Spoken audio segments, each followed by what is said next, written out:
In situation of military conflict, not only tanks but rhetorical or narrative figures are also the weapon of war. Promotion of such narrative figures makes the state of war sustainable. Development of narrative figures, which accompanied the development of Russian-Ukrainian military conflict, which erupted in 2014, became the object of description and analyzing of such philologists, historians, philosophers, specialists in political rhetoric as Georgy Kasyanov, Andrei Baumeister, Alexei Panich, Yaroslav Gritsak in Ukraine, Alexander Morozov, Ghassan Gusseinov, Maxim Krangaus, Ivan Kurila in Russia, and so on. By the way, it's remarkable that all listed Russian researchers, among others, became in 2014 participants of the project The Dictionary of Changes, Словарь перемен, headed by a journalist and writer, Marina Vishnevetsky, and aimed to fix and reflect upon, step by step, month by month, the changes in space of Russian public language. All these authors, Russian and Ukrainians, remark the growing importance of appealing to the past in the political rhetoric accompanying the conflict. Russian and Ukrainian fields of historical memory turn in the development of armed conflict a kind of battlefields. Appealing to the past by Russian politicians and media becomes the form of legitimizing of military aggression and one of the dimensions of public hate speech. The past, designed and explained in specific way, makes possible the public reception of the current conflict as if normal. For example, using the formula Chersonesos is the place of baptism of Prince Vladimir. The formula was used for explain, for example, by Putin in his speech of 18 of March 14, after so-called Crimean referendum, is intended to legitimize annexing the peninsula, but moreover, it implicates claims of political domination over Ukraine. Vladimir is our prince. Such a way, the quasi-Karamzinian historical narrative prevailing in Russian historical consciousness and including the history of Kiev Rus as an integral part of Russian history reveals in post-Soviet space the expansionist potential. In this narrative's optic, Putin's claims of political domination over Ukraine can be interpreted as the quest for the restoration of historical justice, what has been violated by the Soviet Union collapse, the worst geopolitical catastrophe of the 20th century, according to Putin, or to reunification of the lost integrity. See also the frequency of use the formula Kiev is mother of Russian cities from the medieval chronicle in Russian political rhetorics of 2014, and so on. Another important example of using the past as a weapon in mnemonic war is also connected with historical narratives of imperial and Soviet time.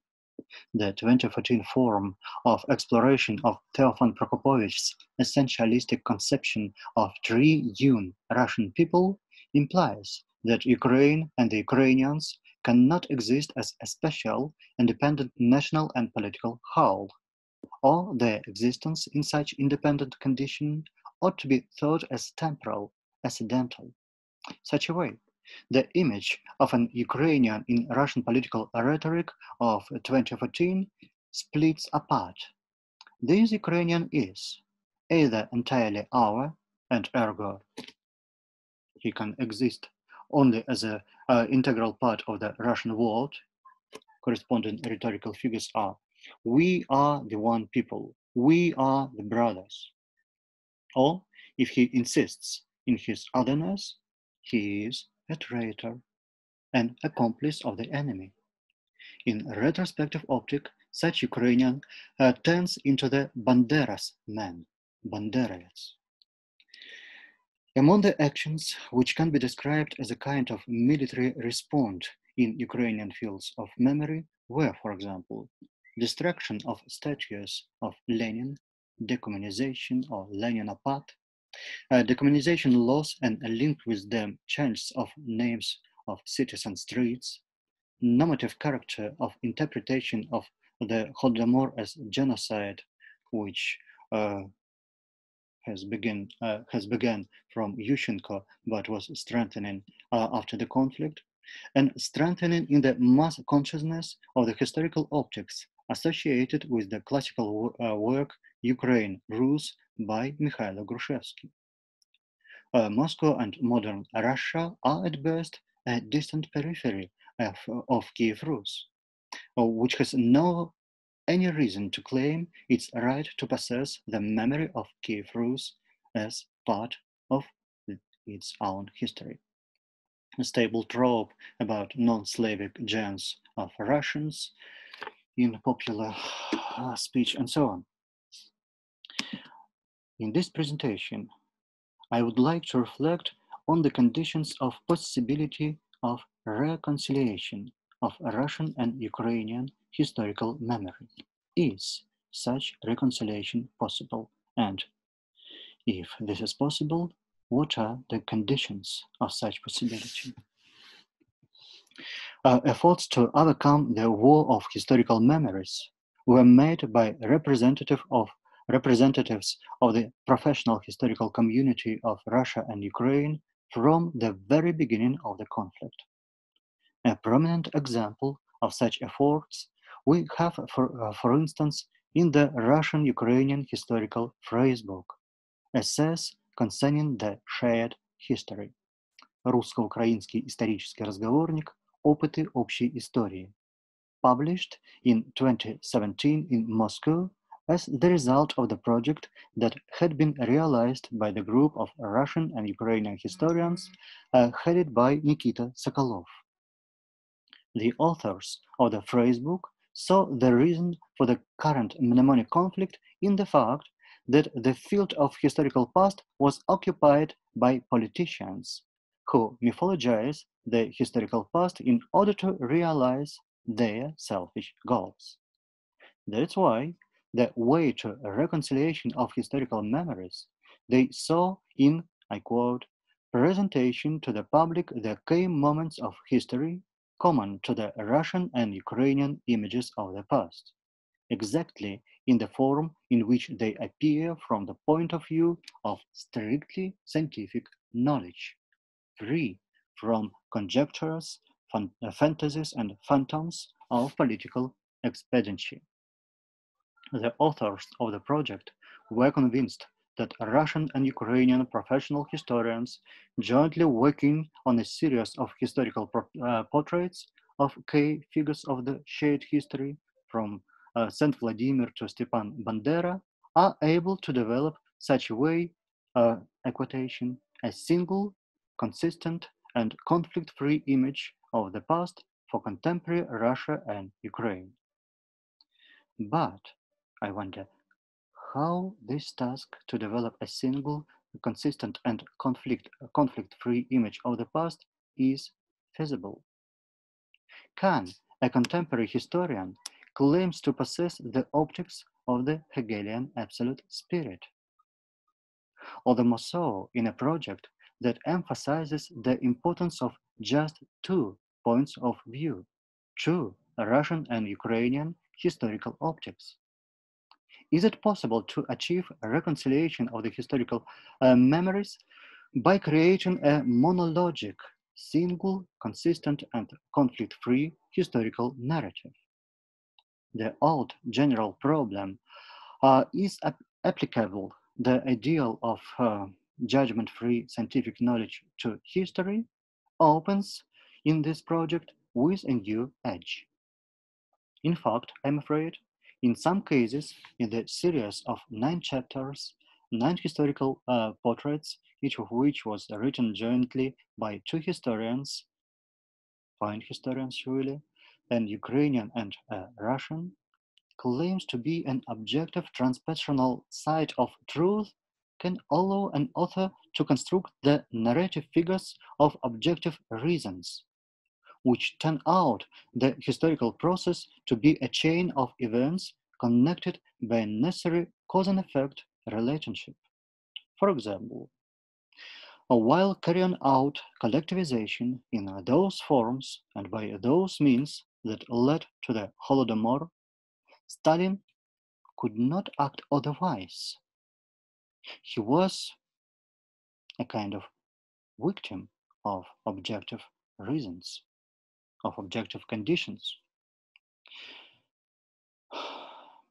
I would venture to guess that the result of the phrasebook project could be more rich and more productive if the final text reflected some way the process of developing the wording, discussions on estimating, that is, if it allowed to sound the voices of real alive historians, not the voice of the objective spirit. The authors of another project, my Ukrainian friend and colleague Professor Oksana Довгополова from Odessa National University and me, set for themselves another aim. Not the aim to create a single coherent images of events and personalities, but to create a communicative dialogue space in which forms of language can be developed, in which, without losing the distinction of Russian and Ukrainian optics, the most painful, the most traumatic events of the common past could be discussed. This was the idea of creating a platform, a space in which young people from our war-torn countries, Russian students, philosophers, historians, cultural scientists, and their Ukrainian peers could engage in a responsible and honest dialogue. Work on the project started in autumn 2015. We have not deluded ourselves with the illusion of being above politics or outside politics. This dialogue is policy that we and our students pursue, the policy of dialogue with a view to a possible future world. Later on, our Polish, Belarusian, German friends joined the idea of the school. Together, we could work to find narratives that would allow us to speak honestly and responsibly about the difficult and painful moments of our common past, without justifying mutual crimes, calling evil evil and good good. Only this, in our opinion, could allow to stop wars of memories being conducted now in Russia and Eastern Europe. For 2 years, me and my colleagues, Oksana Довгополова and Svetlana Panich, a translator from Moscow and a researcher of Holocaust problems in Lithuania, worked out a program for the future school and wrote applications for grants. In 2017, with the support of the Perm regional branch of the Memorial Society, fund new collection from Perm, and personally, Nadezhda Agisheva, we organized a trial summer school in Lithuania. It took place in Vilnius, Kaunas, and on the farm Antalkei, and was conducted by the forces of scientists and teachers from Lithuania, Poland, Russia, and Ukraine, with the participation of Russian students predominantly. Autumn of 2017, we appealed for support to the German branch of the International Society Memorial, with the proposal to cooperate and write a joint application for the student summer school named Remembering Conflicts, Thinking About the Future, Writing History Together. We prepared the German text of the application for the competition organized by the German Foreign Ministry within the framework of the program Development of Cooperation with Civil Society in the countries of the Eastern Partnership and Russia. Besides, we have agreed to support the fund new collection. As soon as the application was approved, competitions for students were organized in 4 participating countries that are Belarus, Germany, Russia, and Ukraine. Since under the terms of the project English was chosen as the working language of the school, neither group should be privileged such a way.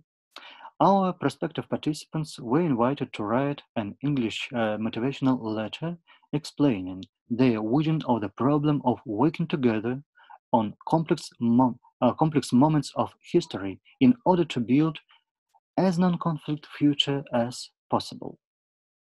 We selected 20 students, 5 for each of the national teams.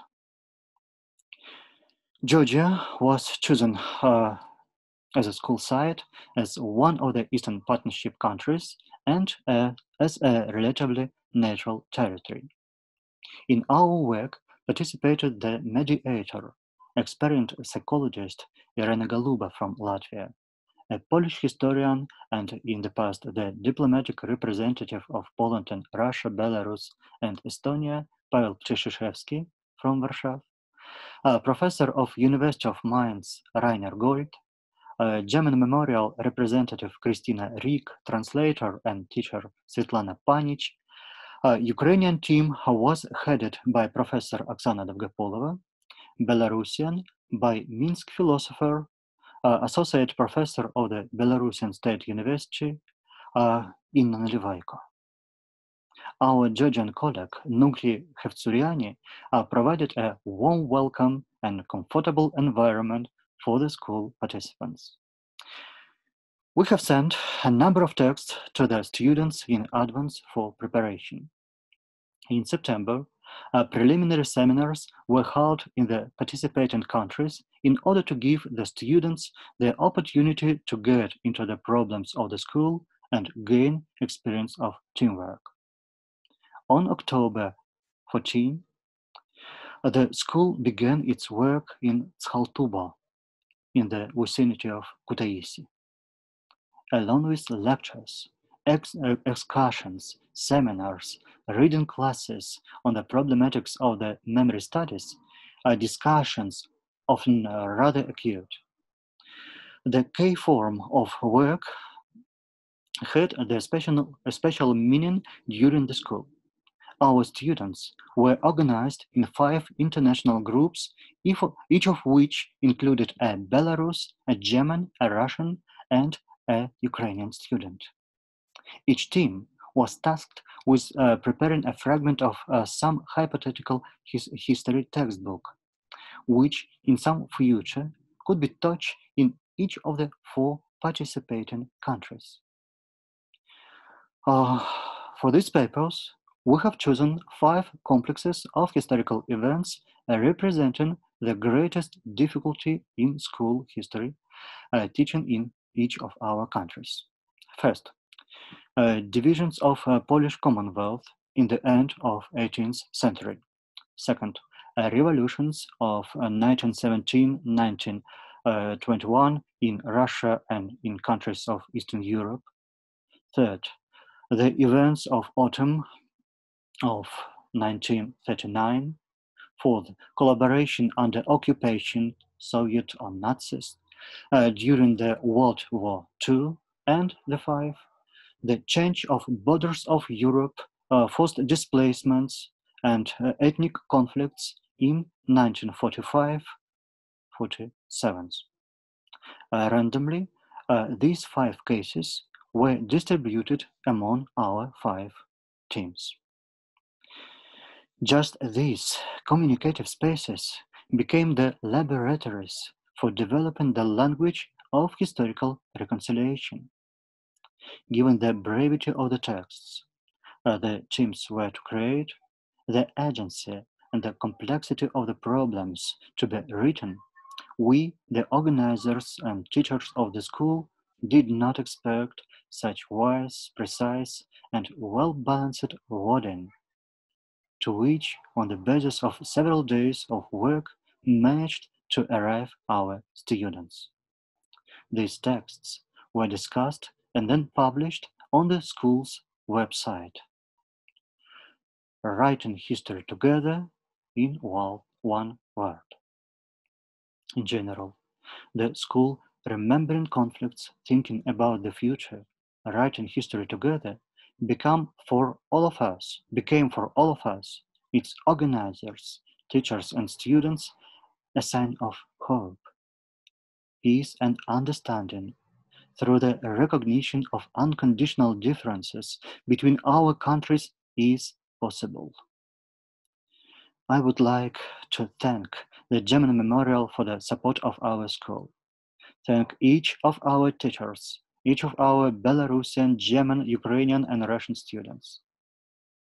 I can tell you that every second of those 3 years spent setting up a school, years of labor, of despair, of anger, hope, pain, was worth what happened in Skaltuba these days. Thank you.